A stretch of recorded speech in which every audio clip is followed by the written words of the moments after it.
Idriss Seck bettuma ci transhumance parce que man yàgg naa wax ne avant muy dem yàgg naa wax ni Idriss Seck réeroowul ak Macky Sall comme ni ma yàgg waxee ni Abdoulaye Wade bi actuellement réeroowul ak Macky Sall donc waaye nag xalaatuma woon mu ñëw dugg sees nag wax dëgg yàlla sama xalaat maa ngi jàppoon ni Idriss Seck mu ngi négocier pour dem assemblée nationale pour nekk président assemblée pour mën a remplacer Macky Sall donc man c'est lecture boobu laa amoon ci Idriss Seck mais nag comme que dafa nekk dans le gouffre nekk dans la dèche am ay jafe-jafe ku am jafe-jafe. kon yow jàpp nga ne li ñuy wax dafa bekkoor quoi amul xaalis moo tax mu accepté nomination bi am na xaalis Macky yëfu caacaay mais dafa nekk dans la dèche. yëfu caacaay la ko Macky def. Idriss Seck dafa bokk ci homme politique yi nga xam ne dañoo am ay comptes yu ngand yu am ay milliards ci bitim réew. Idriss Seck ay comptes yu bëri yu gën a bëri. mu ngi États-Unis ak France.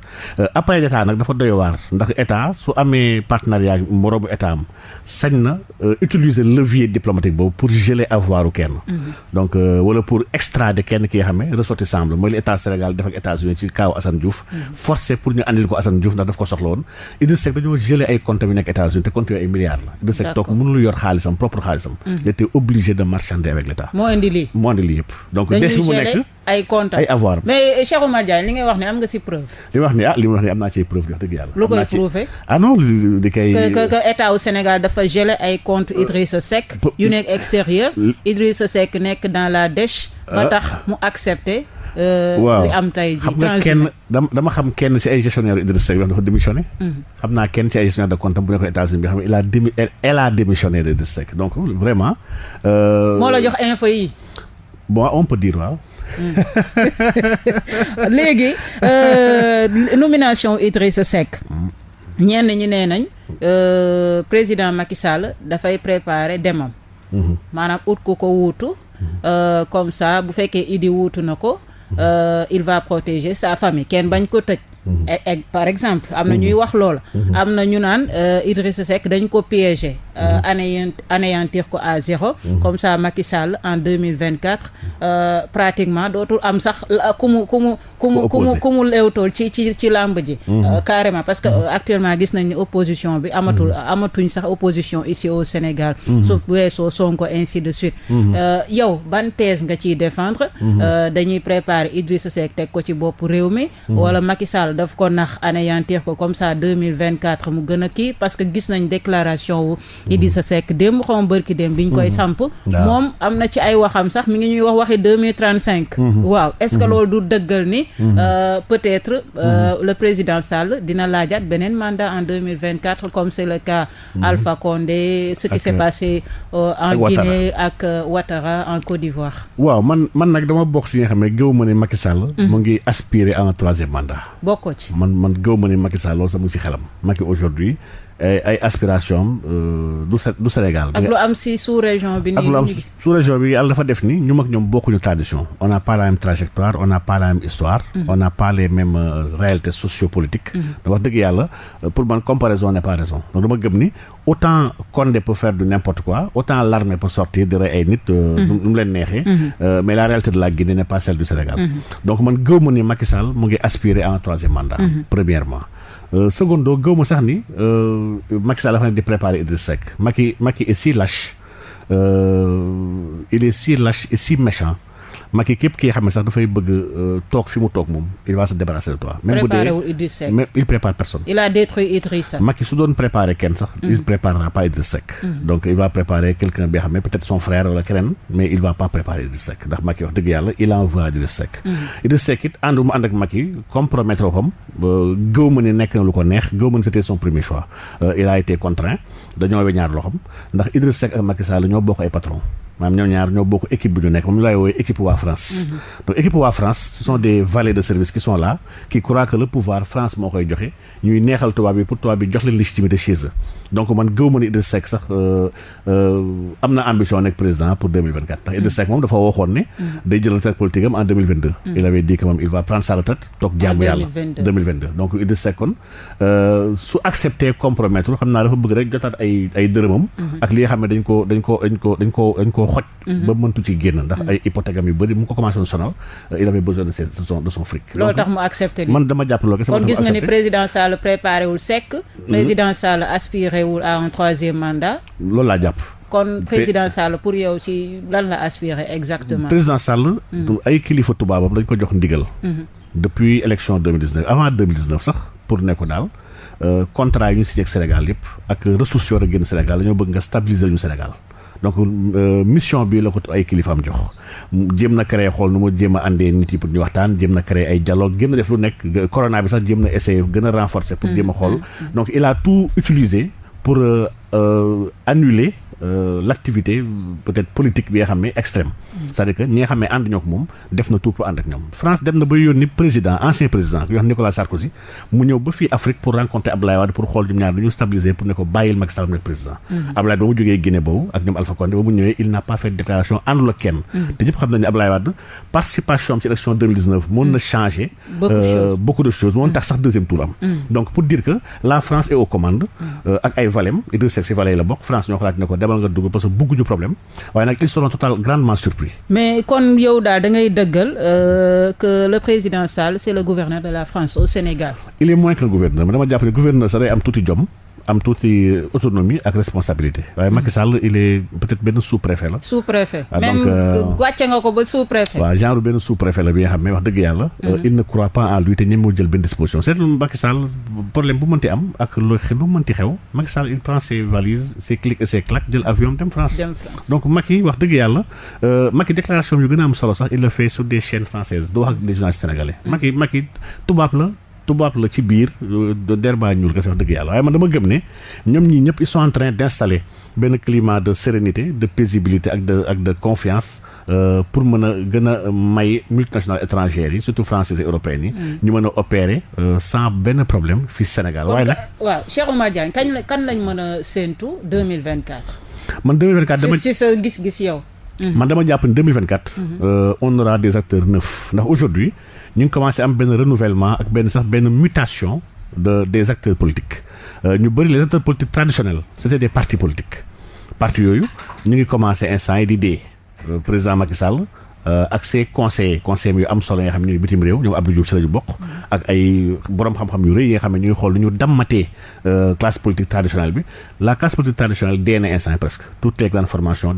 on les a démantelées PDS PS AFP ànd jëf tout ça dañ ko damm créé na ay fiction ak ay fraction donc waaye nag dafa am benn activité bu bees bi nga xam ne ñi doon jëf bàyyiwuñu ko xel dafa am une montée de nouveaux acteurs yoo xam ne qui ne sont pas politiques qui ne sont pas dans les partis politiques mais qui commencent à avoir benn influence ak benn notoriété bi nga xam ne mën na leen placer à un niveau bi nga xam ne ils peuvent aspirer ultérieurement à être aux commandes ëllëg d'abord au niveau local dans leur localité respective mais finalement ku am légitimité au niveau local daf koy jox base pour mën a jéem am légitimité au niveau national donc ces acteurs là ñu si bëri si ñoom c'est des activistes ñii c'est des personnes de bonne volonté. xanaa ñoom Guy Marius Sagna en fait partie. C'est une personne bi nga xam ne sooy xool son ascendance sooy xool nu muy yéegi nu muy évoluer nga xam ne kii c'est un acteur nouveau qui n'est pas purement politique qui est beaucoup plus social citoyen et wax dëgg yàlla rien n'empêche Guy Marius dans un futur proche nga gis ko mu taxaw localité am nga dafa bëgg nekk maire pour changer directement ce qui se fait là-bas ils sont nombreux c'est des jeunes qui sont là c'est des sportifs c'est des chanteurs c'est des gens qui sont vraiment engagés ci seen développement wu dëkk qui se sacrifient pour ce pays-là et que le pays à un moment donné va dire que basta pourquoi pas ne pas leur donner leur chance nañ dàq politiciens yi voilà nañ dàq politiciens yi jéem a xool ay nit yi nga xam ne mosuñu bokk benn parti pour jox leen réew mi donc loolu c'est pas quelque chose à exclure. ñu waxaat si beneen ponk bu am solo di wàllum islamophobie peut-être man li ma lay laaj peut-être islamophobie bi dañ koy indi parce que temps yi gis nga lu am ak déclaration bu Macron pour soutenir le journal Charlie Hebdo continuer leen di caricaturer le prophète Mohammed paix salut sur lui continuer di ko caricaturer au nom lan de la liberté d'expression bi mu ko waxee gis nga tolle bi mu jur président Macky Sall dem na am na lu mu wax am na ñu mu doyu leen ainsi de suite yow pour yow lan moo waral àdduna bi taxaw di xeex li nga xamante ni moom mooy islam lan moo ko waral pourquoi l'islam gêne. waaw yaa ngi laaj question bu am solo nag wax dëgg yàlla parce que soo fàttalikoo àdduna jamono bu ne chaque un siècle wala 2 siècles àdduna dafay def lu ñuy wax benn reset dañuy def benn genre mise à jour ndax système yi ñuy taxawal ay nit ñoo koy taxawal système yooyu ils sont pas infaillibles système yooyu dafa am benn jamono bi xam ça peut marcher mais am na benn niveau yoo xam su fa yeggee ça ne marche plus il faut ñu réinventer ko il faut ñu renouveler ko il faut ñu créer un nouveau système donc àdduna la mës a fonctionner léegi nag dañoo toll ci jamono bi nga xam ne avec le 21e siècle l'ancien système ñuy wax le capitalisme triomphant ñuy wax l'ultralibéralisme dafa commencé am ay ngan di crise yi nga xam ne on sait que ce système là va s'effondrer léegi nag suy effondré wu dafa am benn alternative bi xam ne daf fi nekk alternative boobu noonu arrangé wul les promoteurs du système ultralibéral alternative boobu c'est l'islam. L'islam dafa am une vision politique. L'islam dafa am une vision économique maanaam islam ci alxuraan. yàlla wàccewul julti nii rek ba pare bàyyi leen ak seen sago. jox na leen lu ñu soxla ci kaw suuf. jox leen lu ñu soxla yowmal xiyaam.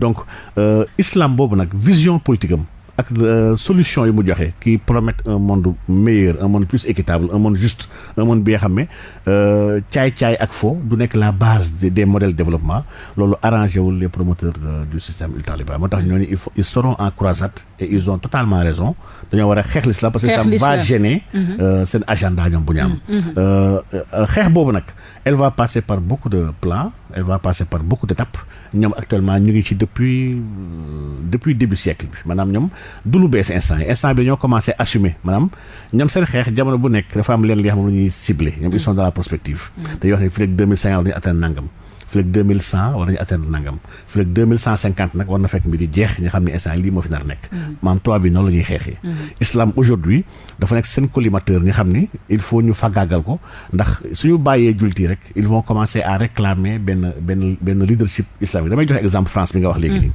en France sondage Institut Montaigne les derniers sondages ñu def ñoom ils disent que 32% des musulmans de France disent que ñoom la République est contraire aux valeurs islamiques c'est-à-dire que islam ñoom bu ñu gëm elle est contraire à ce qu'on appelle la République et que ñoom ils se voient pas dans la République il faut que République bi changer wala boog islam bi changer adapté à la République c'est-à-dire que lii autorités françaises ils savent ça ils savent que à terme avec le taux de natalité des musulmans nu mu gënee bëri ba su tubaab de sushi parce que jullit ñoo fa ëpp ils sont polygames le plus souvent ils ont beaucoup d'enfants les taux de conversion dafa commencé bëri nit ñi ñu ngi tuub dugg ñoom xam nañ ne à terme suñu sàgganee jullit yi ñooy ëpp France waaw d'ici ay 50 ans rapport yi ils disent que les musulmans seront majoritaires ils risquent d'avoir des musulmans aux commandes des musulmans députés des musulmans présidents sax et que ils ont peur pour la tradition historique de la France bi xam ne c'est un pays aux traditions chrétiennes nag parce que tam il faut ñu nangu ko France histoire am christianisme moo ko marqué donc France moom ak islam defaguñu un siècle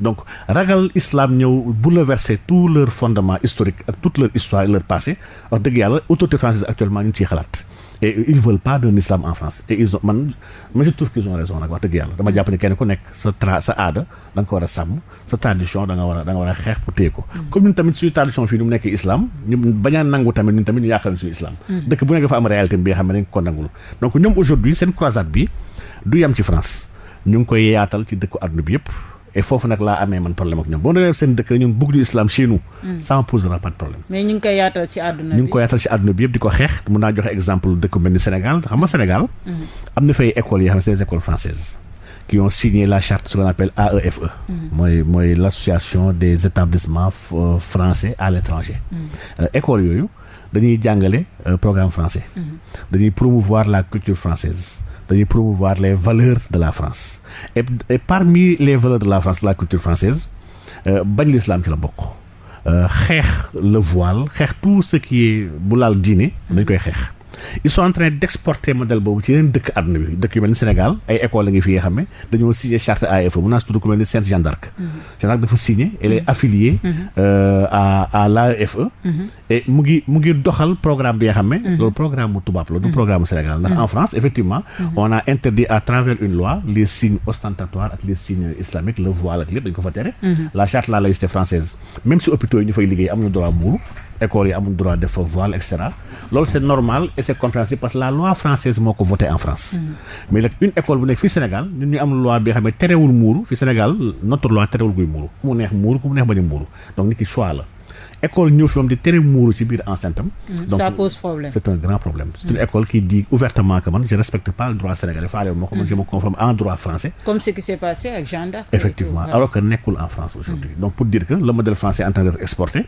à terme nous allons avoir des jeunes yi nga xam ne qui ont été formés dans ces écoles là avec l'idéologie française avec les valeurs françaises jeunes yooyu amaana jamono dina ñëw ay xale yu jàngee cours Sainte Marie Anne wala Jeanne d'Arc wala et cetera dañ ñëw ba nekk ay ministre nekk ay président et loolu moom danger gënu ko màgg ci dëkk. voilà ñu ngi leen di fàttali yéen a ngi suivre seen émission sociale toute la ville en parle tey jii Ndeye Comba Moreau dalal professeur Cheikh Oumar Diagne professeur Cheikh Oumar Diagne gis nga coowal homosexualité. Gis nga ni instant bi ñoom sax weesu nañ fañ daan na bëtoo léegi ñu ngi imposé wu homosexualité au Sénégal fi mu toll le fait que instant bi dañu toll ci jamonoy imposé wu comme Mame Matar Gueye ni muy wax ñun bu ñu waxul da ngay jékki-jékki rek ñoom ñu génn ci mbedd yi organiser marche comme niñ ko doon defee en France aux États-Unis di wax voilà nañu dépénaliser homosexualité ainsi de suite voilà ban jàngal nga ci am actuellement le fait que instant bi dañu toll ci ñoom imposé wu carrément pour ñu accepter leen mbir mi. waaw duggulet xam nga mbir yi toujours dafay am ay sources yi nga xam ne mooy base maanaam c'est des faits yi nga xam ne nit ki fa lay tàmbalee mbir yi di dox am yu koy dooleel am ay phénomènes yi nga xam ne ñoo koy màggal ak di ko dooleel. Homosexualité au Sénégal aujourd'hui Sénégalais yëpp war nañu mën a seetlu ne depuis ba Macky Sall nekkee président Sénégal waxu homosexuel dafa gën a yaatu. dafa gën a fréquent dafa gën a rëy. lii c'est pas un hasard. mun naa tudd benn document bi nga xam ne li ñuy wax EPU en 2013 Sénégal ba muy dem Nations Unies ci benn comité des droits de l'homme wala bokk kuréel bi nga xam ne mooy saytu ak yelleef doomu aadama yi dafa woowoon Sénégal convoqué ko pour benn EPU ñuy wax examen périodique universel. donc daf ko woo pour laaj ko sur la question des droits. loolu c'était en 2013. en 2013 rapport bi nga xam ne moom la ñu seqaloon Sénégal rapport bi il faisait état de 188 recommandations yu jox Sénégal yi nga xam ne yii dañoo wax Sénégal ne ko Sénégal dafa engagé ne su ma demee naa ko dugal sama dëkk yii mu taxawal ne may leen ma ci ma xalaat ci yii mun leen yii moom mënuguma ko def yii moom mu bañ ko carrément ne man defuma ko. L'homosexualité était au cœur de cet examen-là parce que au niveau des Nations Unies aujourd'hui Nations Unies dafay promouvoir l'homosexualité dans le monde à travers les droits de l'homme bi nga xam ne qui est très évolutif chaque fois les droits de l'homme dañ ko war a ragal ndax droits de l'homme c'est un fourre-tout on peut tout mettre actuellement jamono bi ci àdduna bi lépp ci biir orientation sexuelle ci droits de l'homme la bokk donc pour dire que rek dañoo war a ragal baat bi ndax baat bi lu mu ëmb mu bëri donc Nations Unies boobu nag di doxal mbir yooyu dafa teg baaraamu tuuma Sénégal ne ko yow tu es un mauvais élève ndax yow homosexualité bi ñuy coow ci àdduna bi yow doxaloo ko sa dëkk Sénégal joxe ay justification yàggul noonu am na beneen délégation sénégalaise bu dem Nations Unies bi nga xam ne ñoom délégation bi ñu siiw xam nañ kenn ku nekk mu tudd ak fu mu dëkk wax nañ carrément ñoom ne ñun Sénégal terewuñu homosexualité maanaam lii c'est des officiels sénégalais ñoo ko wax ne ñun terewuñu homosexualité suñu loi amul benn loi bu ci tere homosexualité di Madické Niang waxoon na ko en 2011 ba mu demee au niveau des comité des droits de l'homme récemment régime Macky Sall tamit waxaat nañ ko donc ñoom kon jàpp nañ ni homosexualité Sénégal terewu ko déjà muy benn acte contre nature moo la ñu tere Sénégal te acte contre nature boobu c'est un fourre-tout ça veut rien dire instant man mii su ma moon jabar tey mag sama jabar ñu nekk ci mbedd bi di def naka su dul noonu acte contre nature la acte contre nature ça signifie pas homosexualité ça signifie lépp li nga xam ne qui est choquant qui peut choquer les bonnes mœurs ak les valeurs donc même bu dee góor ak jigéen tant que ñu ngi koy def daal seen biir nekk tëju voilà ku nekk sa biir nekk def lu la neex dara du la ci fekk waaye ku nekk sur la place publique la yoon tere donc homosexuel nag dañoo gis da leen dooleel ñoom dañoo leen dooleel ndax yàlla dafa def ni Sénégal aujourd'hui bëri na ay borom ndombool tànk ci kaw nguur gi yoo xam ne ay góor jigéen lañu. Ah bon? Ah oui donc et loolu régime Macky Sall bi régime bu si fës la. mais Cheikh Oumar Diagne est-ce que yow li ngay wax am nga si ay preuves. su ma amuloon preuve du ma ko ñemee wax parce que li may wax nii lu grave la. waaw dégg nga si limal ñaar wala ñett. xam nga li may wax nii. li may wax dafa grave ba nga xam ne. bu fekkoon amul instant kon yóbbu nañu ma rëbës yàgg na. ndax ji nga nguur ku koy waxal lu mu xamul wala di ko tuumal kooku dafa xamul lu bëri maanaam kooku bopp bi kon wayul ndax ku yor ndombal tànk am puissance yor décret yor armée yor police kooku soo ko waxalee lu nekkul ci moom da nga ko may occasion mu briser la donc xam nañu bu baax a baax li ñuy wax dama ne nguur gi ñu am actuellement ba ci gouvernement actuel bu Macky Sall la près de la moitié ay góor jigéen lañu. ci moitié bi nguur gi yëpp. donc ay góor jigéen lañu lu tax ma wax loolu. te bokkul sax yenn yoo xam ne. lu mat a fàttali la sama auditeurs yi ñaar wala ñett. ci góor jigéen ñooñu. non loolu islam daf ko tere. dafa tere ni ko taxaw naan ay diw lii la. gars yi nee nañ nag loolu dafa yomb de taxaw rek. naa ñii ci nguur gi ay góor.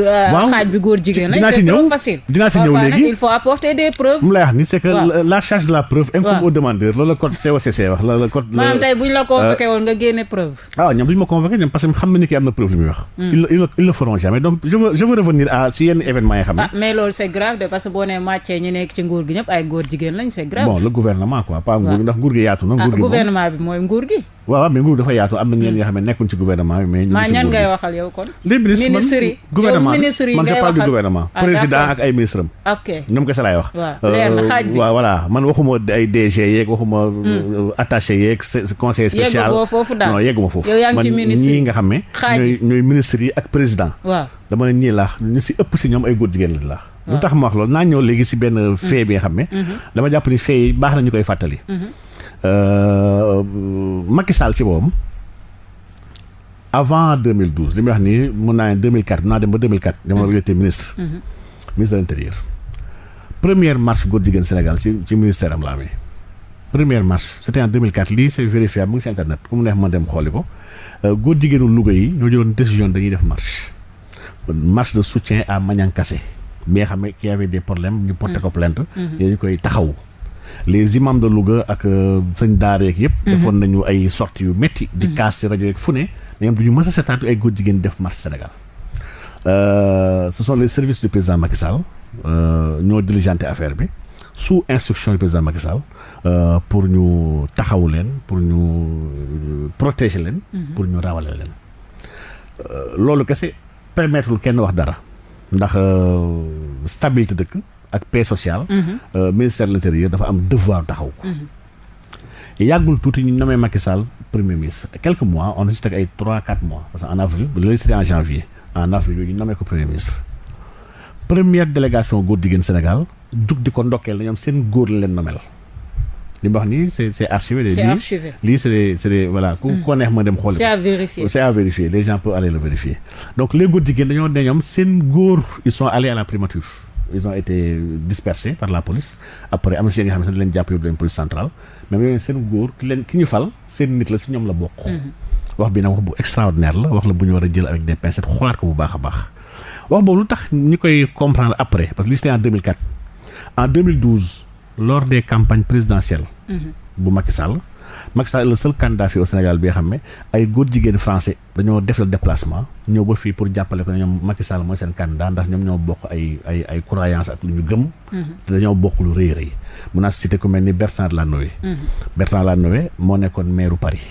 moom góor jigéen la moom nëbbatul il s'est marié en Afrique du Sud avec beneen naar bi nga xam ne moom ñoom c'est que il ne se cache pas waaw ñoom y a une loi sax voilà ñoom la loi du mariage pour tous ils l'ont voté en France ñoom foofu dañuy wax carrément je suis homosexuel nangam je suis bi wala nangam donc il a fait le déplacement ñëw ba Sénégal ne moo ko Macky Sall ñoo bokk yu rëy rëy yi nga xam ne moo tax ma koy jàppale Bertrand Delanoë nag may fàttali ne Bertrand Delanoë c'est un socialiste Macky Sall moom il n'est pas socialiste c'est un libéral donc politiquement kon bokkuñu ñoom ñaar bokkuñu fu ñu bokk Macky Sall prétend être musulman Bertrand Delanoë prétend être chrétien parce que ñoom ñaar dama jàpp ne kenn du si musulman kenn du si chrétien ndax islam ak christianisme yëpp ñoo bokk ay valeurs ñoo bokk gëm-gëm ñoo bokk une trame de normes ñoom ñaar c'est des religions monothéistes basées sur la justice sur la vérité sur le pardon sur les et cetera donc ñoom ñaar kon bokkuñu kon li ñuy prétendre nekk sax ci wàllu diine bon Bertrand Delanoë tubaab la Macky Sall ni ku ñuul la ñoom ñaar ñoo bokkul dara a priori donc li ñu bokk li ñu mën a bokk wax dëgg yàlla bëriwul Bertrand Delanoë nag ñu koy tudd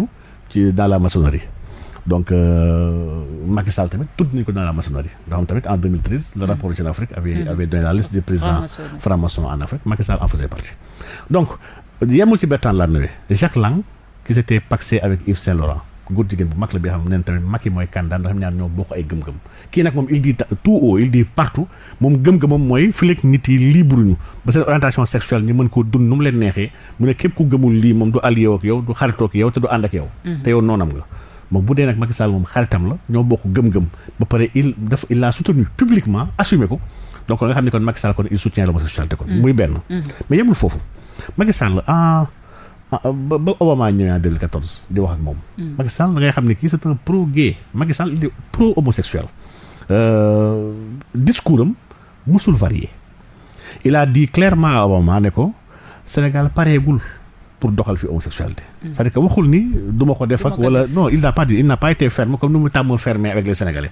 avec les Sénégalais voilà avec les Sénégalais il fait le guerrier il fait le dur. du ma ko def mais avec su génnee dëkk tubaab bi il est doux. man moo tax bokk na si li tax Macky Sall mënu ma koo bëgg ndax nit ki mënu ma comprendre ku bëgg a nekk gaynde biir këram nekk xaar àll ba te Macky Sall noonu la mel donc daf ko le Sénégal n'est pas encore prêt.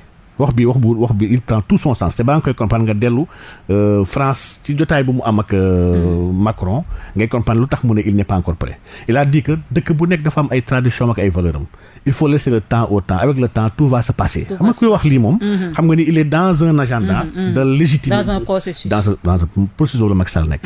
mais fàttali benn fee bi xam ne fee la bi xam tamit Sénégalais yi bëri ñu koy fàtte waaye fee la bu jar a fàttali en 2016 le député Amadou Mbiri Sylla bu député de la coalition présidentielle moom Macky Sall ñoo bokk camp il avait introduit à l'Assemblée un projet de loi pour criminaliser l'homosexualité li tamit c'est vérifiable c'est Mbiri Sylla moo nekkoon président du conseil départemental de Louga. Il a réussi à rassembler 70 signatures de députés pour ñu mën a voter une loi criminalisant l'homosexualité. Macky Sall est intervenu lui-même pour faire retirer la loi à l'Assemblée. Donc président bi xam ne nag mu ngi doxal góor jigéen ñi di waxal góor jigéen ñi ay góor jigéen financé ko parce que on connaît xam nañ ñenn ñu ko financé en 2012. ñi nga xam ne dooy si wax kenn. non c'est des associations yoo xam ne LGBT France. association mag la bu yor kuréel la buy taxaw góor jigéen ñi en France. mais association boobu jàppale na Macky Sall en 2012 financé nañ ko oui, en 2012. donc pour dire que. président bu mel noonu. dañ ko war a laaj ñoom pour man la seule question qu'on doit lui poser mooy monsieur êtes-vous homosexuel pour man journaliste yi war dañ taxaw laaj ko. mu leeral laaj boobu ndax nit président Macron si moom ay journaliste France laaj nañ ko parce que moom il est homosexuel. kon Macron homosexuel la. donc gars yi xam nañ sax ki mu nekkaloon un PDG d'un journal là-bas en France. mais les journalistes dañ ko laaj ne ko êtes-vous homosexuel même bu dee il s'est mais assumé wul de Macron ba léegi assumé ko dafa daw dafa ne non man du ma homosexuel man sama j'aime ma femme j'aime Brigitte nangam. mais on l'a demandé pour am le cœur parce que dañ ko si tudd. xam faram. Macky Sall nag am ñu ko si tudd nag. ndax gars yi neen seen góor la si ñoom la bokk pour man journaliste yi war nañu am sañ-sañ taxaw laaj ko ne ko monsieur le président dañoo bëgg nga leeral ndax waaw wala déet da nga bokk ci gars ñi. ayca mi ngi te xam naa ne bu seree kon grandement surpris. kookoy Cheikh Oumar Diagne ñu laajaat la ci beneen ponk bu am solo temps bi bareetul mais foog ñu laaj la ci. gis nañ ni secte yi. ñu ngi gagner de plus en plus le Sénégal ñu ngi gën a am doole. et puis ñu ngi sànq nit yu baree bari. dinañ la laaj secte ak franc-maçonnerie déjà luy différence bi parce que bu ñu duggee ci. franc-maçonnerie du ñu am temps pour développer carrément. peut-être dafay. ça vaut peut-être ñu def ci émission entière sur la franc-maçonnerie. mais secte yi dañu commencé bari. lan mooy différence su secte yi ak franc-maçonnerie.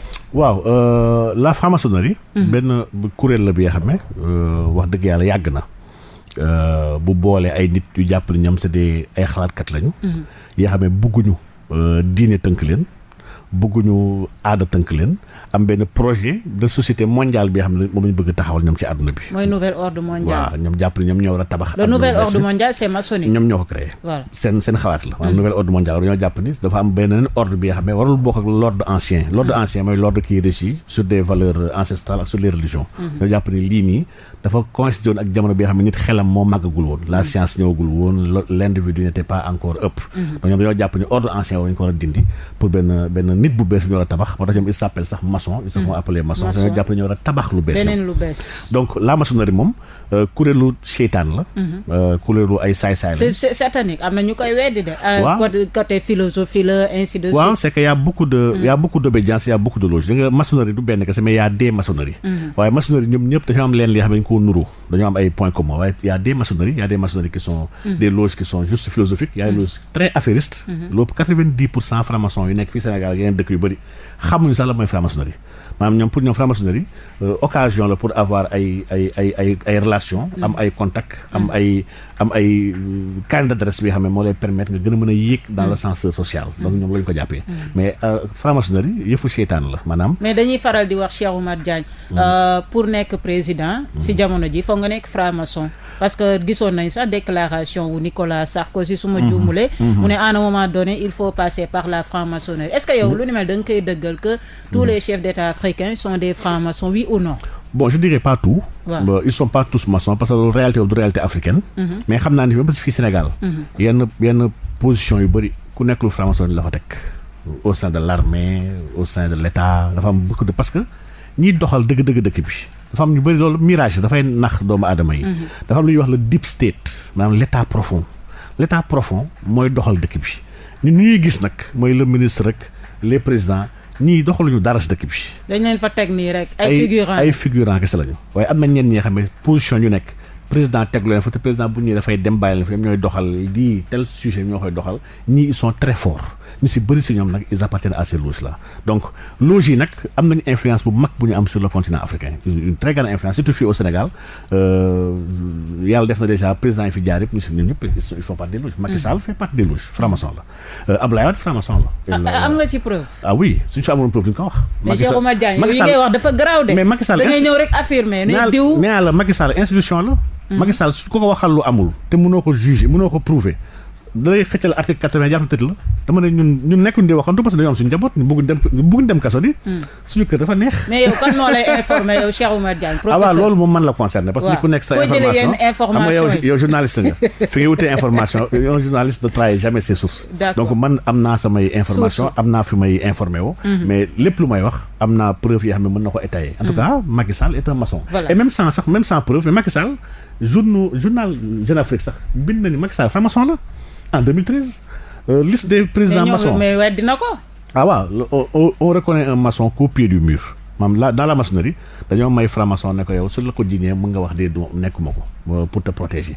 donc mais en tout cas les présidents sénégalais ñu si bëri en tout cas c'est des maçons. Abdou Diouf moom c'est un très grand maçon bokk na si les plus hauts gradés. Ici en France donc secte kon ak franc-maçon du ñu benn. waaw secte bi parce que 5 minutes. moo ñu dese foog nga wax si tuuti. secte kuréel la bi nga xam ne bokkut ak diine. ay nit tase bokku gëm-gëm. bokku pas-pas di doxal dara. Sénégal nag dañoo bëri ay secte loolu. te secte yooyu yu si bëri mbiru iblis ak la mbiru idéologie. mais ñoo fi gën a dañu bëri temps yi. dañoo bëri trop. waaw te ñu ngi xëcc ndaw yu bëree bëri. lu tax ñu bëri nag dafa am ay causes immédiates ak ay causes lointaines ñu war a bàyyi xel. d'abord dafa am benn absence législation au Sénégal maanaam Sénégal ñun amuñu législation buy contrôler le culte. moo tax ku mu neex mën na ñëw fondé fi daraam di ko doxal ñu bëri ñu dàq ci dëkku Afrique centrale yi ci seen ay sectes yu bizarre ñu am dañoo jógee foofu ñëw fii loué seen benn kër defar ko fii secte di doxal seen mbir parce que état Sénégal contrôlé wu leen xoolu leen déjà lii dafay yombal ñëw bi am na dëkk yi nga xam ne doo ñëw installé fa di am ay nit dëkk mel ni France par exemple y a une cellule qui suit toutes les associations ak tous les rassemblements maanaam soo amee 20 personnes la topp rek commencé suivre di xool la ngay def. donc Sénégal kon ñu am ñu législation kon muy benn ñaar Sénégal dañoo nekk ci askan yi nga xam ne askan dañoo ndóol dañoo am ay jafe-jafe xale yu bëri am ay problème lu leen yóbbaale. dafay yomb donc kon fii y a presque l'ensemble des ingrédients pour que bombe bi mën a exploser correctement fii au Sénégal. te donc ñaata secte moo am Sénégal Cheikh Oumar Diagne. ba ñuy mujj def ay recensement nous étions à 112 sectes. ci fin d'année bi passé. donc chaque année on fait benn état des lieux pour xoolaat 112 sectes au Sénégal. mais secte da nga ciy dugg pour xaalis ñi ciy dugg souvent c'est pourquoi exactement. am na si parce que ndaw yu bëri xam naa bu ñu siy dugg c'est pour avoir de l'argent. waaw am na si yoo xam ne dugg ñu si pour xaalis ñii c'est des parce que secte bu nekk ak li muy doxal. am na secte yoo xam ne nag ñu fay dugg dañoo soxla xaalis si yenn xale yi nga xam ne dañ leen enrôler nax leen soo si duggee. sa affaire dafay baax. lépp loo bëgg dafay sotti parce que si biir secte bi am na fa ñu am doole yi nga xam ne dañuy jàppalante. xam nga dafa am benn communautarisme bu ñuy créer ñoom. dañuy jàppalante entre ñoom mais am na suñu bëri ñi nga xam ne dugg ñu secte ngir xaalis maanaam dañoo xuloog yàlla. amuñu diine. bëgg yëfu seytaan waaw bëgg yëfu seytaan di doxal ay mbir yi nga xam ne nag mbir yu doy waar la nga xam ne. donc secte tamit c'est satanique. yëpp c'est satanique dañuy doxal dara du tous les sectes ci àdduna bi ils sont yëpp yëfu seytaan la maanaam dañoo xuloog yàlla wax dëgg yàlla ba ko sax baat bi sax secte moo tax mu uteeg religion donc religion yàlla àndal mais secte moom dafa satanique wax dëgg yàlla donc ñoom ñëpp ñoo bokk mbuus. voilà ñu laaj la ci Akon City bi parce que def nga déclaration ne Akon City Akon moomu ci dara du projet Akon ay franc-maçon ñoo kii projet bi lu ni mel da nga koy dëgg lu tax nga wax loolu exactement. waaw Akon fortune am gars yi xam nañ ko. Akon dans le classement Forbes sax Akon du milliardaire en dollars. Akon est milliardaire en CFA par exemple, mais pas en dollars. En dollars Akon sa fortune se limite à 110 millions de dollars. Donc projet moom ci moom si première waxam ne 18 milliards la lépp au total. quelqu'un bi xam ne fortune am 110 millions de dollars la am projet 18 milliards. dañ ko war a laaj na ko kan nga si àndal lii moom pour man 18 milliards de CFA wala de dollars. Ok, de dollars donte sax 6 milliards la wax moom nee na un tiers bi doxal na ko 6 milliards de dollars la même bu doon 6 milliards de dollars sax amul kàttan boobu bu doon 1 milliard de dollars sax amul xaalis boobu on doit lui demander légitimement qui sont tes partenaires n'est-ce pas donc Akon n'est qu'un prête-nom ci projet bi nag gëm naa ne bu sottee fii Sénégal waa Sénégal dañu am loolu leen métti ndax bëri nañu si bokk ñi nga xam ne dañuy wax ouvertement ku mel ni Bill Gates tam mën naa joxe lii moom mën naa joxe information tey. Bill Gates est dans ce projet là. Bill Gates nag. Bill Gates si projet Akon City la bokk daf ci bokk joxe na si xaalisam ñaata. daf ci dugal xaalisam. En tant que actionnaire Bill Gates dafa baax ñu xam moom mooy kan Bill Gates nit bu bon comme moom ci àdduna bi amu ci ñaar. maanaam Bill Gates dafa am ñu bëri ñu dafay investigation ci moom ba bind ci moom sax ay livres maanaam c'est le faux philanthrope Bill Gates dimbaliwul kenn boobu lay dimbali il est dans les vaccins. Il est actionnaire sax ci OMS am bokk na si ñi koy gën a mën a financer ci ay garabam yi nga xam ne ay vaccin bi mu war a doxal. Bill Gates projet ndoxam bi mooy projet bu gën a ñaaw te gën a bon te projet boobu Sénégal fii ñëw na fi kenn waxatu ko pour jël ndox yi nga xam ne ndoxu wanak yi transformé ko jox ko doomu aadama yi ñu koy naan. Pourtant projet bi wër fii Technopole machine bi andi na fi machine am. amoon na fi coow bu rëy gars yi bëri bàyyi mu set te pourtant bàyyiwul mu ngi dox ba tey mbir baa ngi dox de. Donc pour dire que Bill Gates lépp luy maanaam eugéniste la maanaam soo xamee l'homme rek soo xamee kuy eugéniste nga xam kon Bill Gates baaxul. eugéniste mooy ñi nga xam ne ñoo gëm ni doomu aadama yi ñoo bëri trop. il faut ñu wàññi doomu aadama yi pour ñenn kese maanaam les meilleurs ñoo war a dund. maanaam les eugénistes sont tous darwinistes dañoo gëm évolution gëm ni les plus faibles comme dans la forêt dans la jungle. dañ leen war a rey. faire avancer l'espèce humaine Bill Gates yi ñooñu la bokk donc lii rek jeexal na wax. donc ci projet Akon City bi dugal na ci xaalis. fa ñuy jeexalee peut-être bind nga ab livre tuddee ko République privée du Sénégal ci livre bi. gis nañ ni yaa ngi ci wax ni pratiquement ñun li tënk suñu république yëpp pratiquement c'est maçonnique suñuy signe tout est maçonnique parce que maçons yi ñoo ko tëgg les francs-maçons. Voilà. waaw Sénégal avec l'époque coloniale. Sénégal c'est une création purement coloniale Sénégal man su ma déggee daan Sénégal benn bopp la sax may jàppale Sénégal c'est une création purement coloniale. Sénégal ay tubaab ko bind ñoo ko créé lépp lu ñuy woowee tey Sénégal nag. moo xam devise Sénégal la moo xam hymne Sénégal la. moo xam armoire yi Sénégal yi mooy emblème yi xam ne nga xam ne Sénégal moo xam drapeau Sénégal yi lii yëpp li ñu ci wax ak li mu am dëgg-dëgg dafa ute loolu maanaam dañoo nax. li ëpp ñi ko defar ñu si bëri d'abord ay tubaab lañu ba ma gëstoo xool ne ñoo defar li ñuy woytee Sénégal. d'abord dama gis ni ñoom ñëpp ay tubaab lañu. muy benn ñaata ma gis ne ay tubaab yi nga xam ne ñu si gën a bëri si ñoom dañoo bokkoon ci ay loge maçonnique maanaam dañoo jël ay symbole franc-maçonnerie andi ko si lu ñuy woowee tey jii Sénégal donc ma gis ne kon loolu nag dafa yell ñu toogandoo xalaataat xool nu ñu dindee loolu yëpp pour tabax Sénégal bi nga xam ne wax dëgg yàlla dafa méngoo ak suñu aada ak suñu ay diine ndax Sénégal nag qu'on le dise il faut qu'on le dise islam ak christianisme ñoo fi nekk maanaam c'est les valeurs de ces deux religions là mun leen ignorer ci tabax Sénégal bi nga xam ne moom la ñu war a bokk mun dund en paix. Donc kon ñun daal yi ñuy tiitaroo yu si ëpp daal c'est maçonnique. Ça n'a rien à voir avec la religion. Rien n'est sénégalais.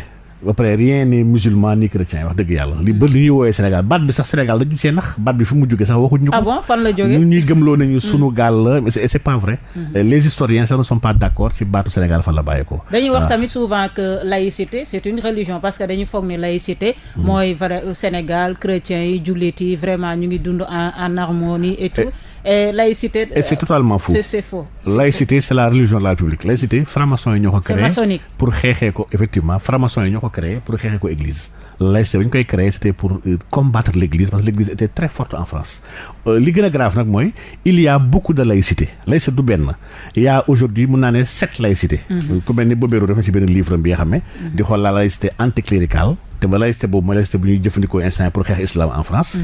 La laïcité nu mu tudd sax la laïcité gallicaniste y a beaucoup de laïcité xam ne ñu ngi amandoo te laïcité yëpp ñoom ñëpp dañoo bokk benn muul c'est une réalité française dafa bokk ci histoire française c'est une création des loges maçonniques françaises man loolu dafa ma jaaxal sax lu tax laïcité nekk suñu constitution ñun ndax ñun amuñu rapport ak loolu wax dëgg yàlla donc ñun Sénégal li ñuy wax Sénégal yëpp ba suñu constitution tu verras des déclarations yoo xam ne yoonu Sénégal nekk la déclaration des droits et des citoyens bu 1789 bu ñu def France yoonu Sénégal nekk dañ koy dugal suñu préambule constitution di ko réclamer donc la déclaration universelle des droits de l'homme et du citoyen bu 1948 c'est dans le préambule de notre constitution et lii yëpp ça nous regarde pas ça nous intéresse pas parce que nekk ñu foon te bokkuñ si te valeur yu muy incarné di ko jàngale valeur yooyu dafa contre sax diine parce que yoo wax ni diine bokku ci donc man wax dafa jot ñu xoolaat kon suñu constitution d'abord. voilà ñu bàyyi la professeur nga tàggoog auditeurs yi. waaw xanaa di am mbégte seex ak jotaay bi xam naa kii bi moom safoon na sap et ça fait vraiment très plaisir. c'est vrai. macha allah. di baalu àq nag auditeurs yi xam ne ñu doon déglu si biir réew mi ci bitim réew. di ñaan yàlla defal ñu tawféex ba lépp lu ñu fi wax daal. mu nekk yiw ndax jubluñu si lu may jéem a yeete ak jéem a partager pour nit yi mën a gën a xam leen war mu ci taxaw jubluñu si dénigrer nii tuutil doomu aadama yàlla na yàlla defal tawfiix mais yaa ngi wax yoo xam ñu bëri wax nañ ko dem nañ rëbës de waaw ñu bëri ñuy wax dem rëbës c'est parce que xamuñu lu ñuy wax wala boog amuñu preuve suñuy wax mais yow dafa am foo ko teg fu wóor man lépp lu may wax c'est parce que suñu ma woowoon tey rek naa andi kayit leen mu ngi nii juge yi xam nañ loolu ba tax woo ñoo ba tey d'accord ñu ngi koy remercier bu baax a baax professeur Cheikh Oumar Diagne nekk secrétaire général bu Rassemblement pour la vérité nekk expert financier et spécialiste en finance islamique ñu ngi koy remercier bu baax a baax ci disponibilité am di ko remercier tamit ci livre bi nga xamante ni may na ma ko di la révolution de l'argent dans l'espace franc fondement de la prospérité des peuples xam naa incha allah daañu def ab débat ci franc CFA ak passage bi jóge ci franc CFA dem ci éco c'est intéressant parce que nee nga éco bi c'est plus catastrophique que le franc CFA.